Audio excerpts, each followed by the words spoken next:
Vice President Harris has said, with President Biden dropping out of the race, that she will definitely seek the Democratic nomination for president. And Harris did get an endorsement from President Biden yesterday. Wisconsin's Governor Tony Evers gave his this morning.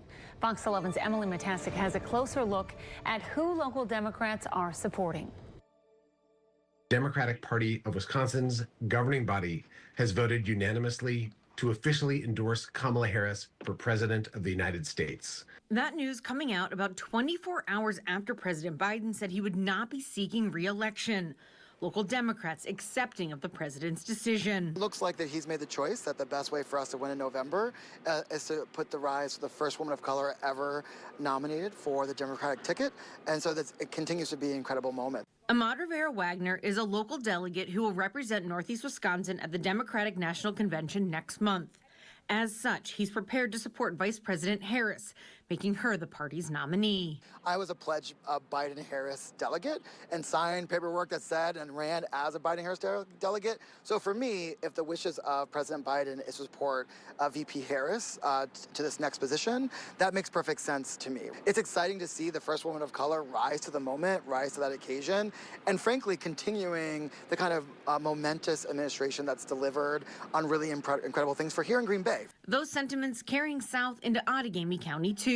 I do think that she can beat Donald Trump. She has an incredible record as the AG in California, also as a U.S. Senator. And so I'm really excited for any policy that she would continue on, because I think she obviously was part of that Biden administration that accomplished so much. So yes, I think she can unify us. The Biden-Harris campaign signs may have come down as the party waits for the official nominee. But Democrats are excited about the possibilities moving forward with a new candidate. And while Vice President Harris has support here in Wisconsin and wouldn't officially become the nominee until after the DNC, Democrats just want to keep Donald Trump out of the White House. I can tell you that whoever that nominee is, we're going to be doing the work for them, and we're going to get them elected in November. In Northeast Wisconsin, Emily Matesic, Fox 11 News. Even without an official nominee on the top of the Democratic ticket, local Democrats say they will campaign for the party until a nominee is named. For November's vote, the Wisconsin Elections Commission is assuring the public that there will be no challenges substituting out President Biden for the eventual Democratic nominee.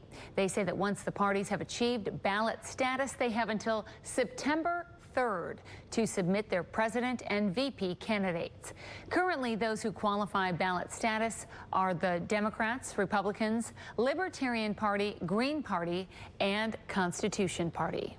So just kind of your reaction to the news yesterday. I know, it was less than a week ago where you were like, go Joe Biden, we are supporting Joe Biden, and now this has happened. Yeah, for me, nothing really much has changed, right? With the Biden administration has been the most successful presidential administration of my lifetime. And President Biden has been putting people first his entire career. There was a primary where it didn't seem like he was anyone's first choice, but then he ended up coming out of that primary and defeating Donald Trump. And it looks like that he's made the choice that the best way for us to win in November is to put the rise of the first woman of color ever nominated for the Democratic ticket. And so it continues to be an incredible moment. So for me, the stakes are still the same, that there is a real difference between what folks are proposing on one party and the party that's been delivering for working people. And so that has not changed for me. Yeah, but let me say, you kind of mentioned it there. He doesn't think someone else gives you guys the best, gives Democrats the best chance at beating Trump. But, voters voted for Joe Biden in the primaries, and he was the one that they wanted to see. And as a delegate, do you feel sort of that pressure that, that's who people that you were representing when you go to the convention wanted on the ticket? Right. And so, great point. Part of our process is both the primaries and obviously the Democratic convention. I was a pledged Biden-Harris delegate and signed paperwork that said and ran as a Biden-Harris delegate. So for me, if the wishes of President Biden is to support VP Harris to this next position, that makes perfect sense to me, right? The reason why we have vice presidents is both during the administration and during campaigning. If something were to happen by choice or by other circumstances, that the VP would take that role. And so it's exciting to see the first woman of color rise to the moment, rise to that occasion, and frankly, continuing the kind of momentous administration that's delivered on really incredible things for here in Green Bay, from like climate change to LGBTQ rights to standing for choice. To me, not much has changed. It is a historic moment. Lots of things are happening. We can't take away from the fact that this is unprecedented. But the truth of the matter is that we have a system that's set up where vice presidents, both on the ticket and in the administration, can step up if the president chooses not to move forward. And so this is something that has happened. So this doesn't seem that much of a stretch to support Harris for president. What if somebody else decides to throw their hat into the ring?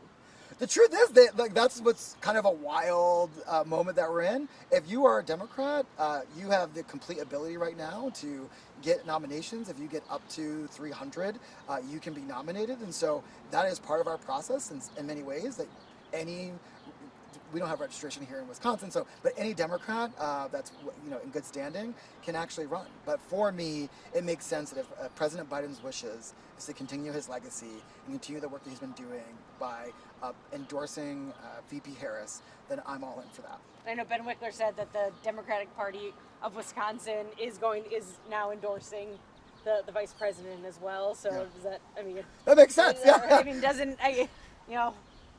feel the loyalist to that, I guess. Well, I think and just to be really clear, because the Biden-Harris ticket is something that we were supporting anyway, right? As a pledged delegate, as folks who deeply believe in this administration, the difference is that the top of the ticket is now changing, right? So that's completely within the purview. Is that surprising? Absolutely. Is that unprecedented?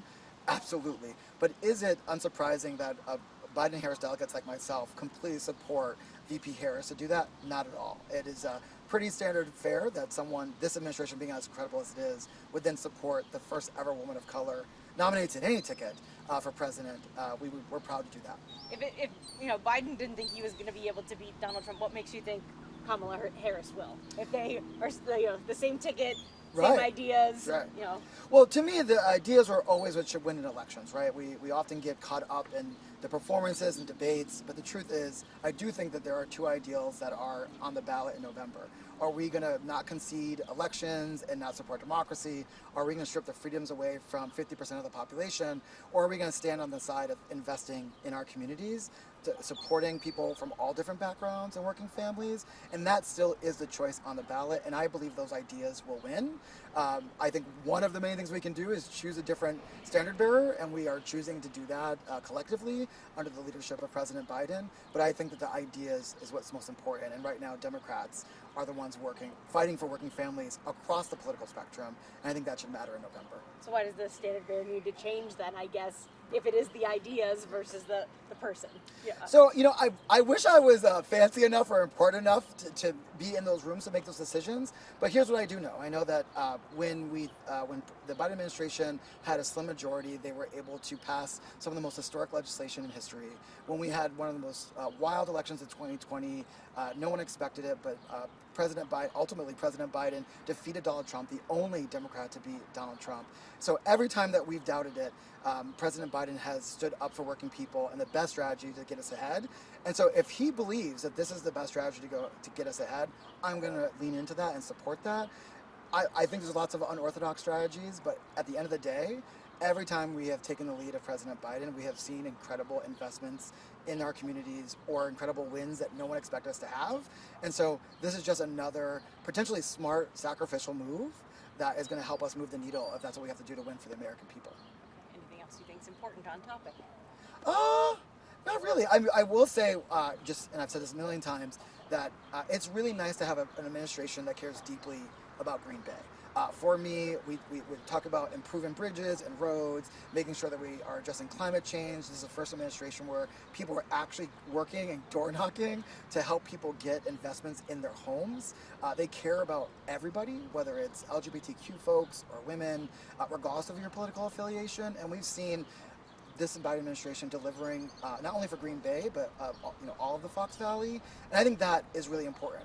We have really two examples in front of us. We have a presidential campaign that doesn't even want to pay for public safety when they do campaign rallies, and another one that's thinking about the American people at all times, including this sacrificial moment, and I think that's incredibly important. How do you go door knocking now? I guess, I mean, on the ideals as opposed to the candidate, because you won't officially know until That's after right.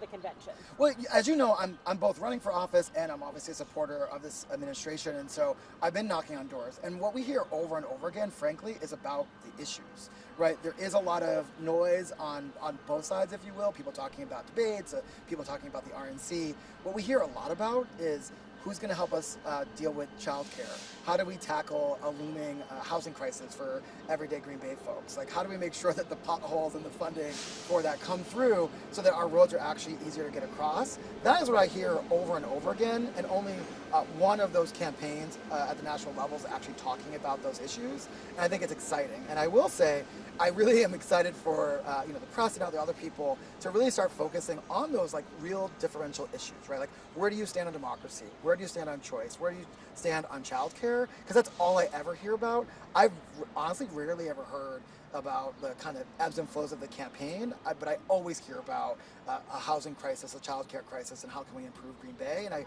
I hope every campaign focuses on that. And what I've seen, regardless of the top of the ticket, is that Democrats are focusing on real life issues and real life issues for folks in Green Bay.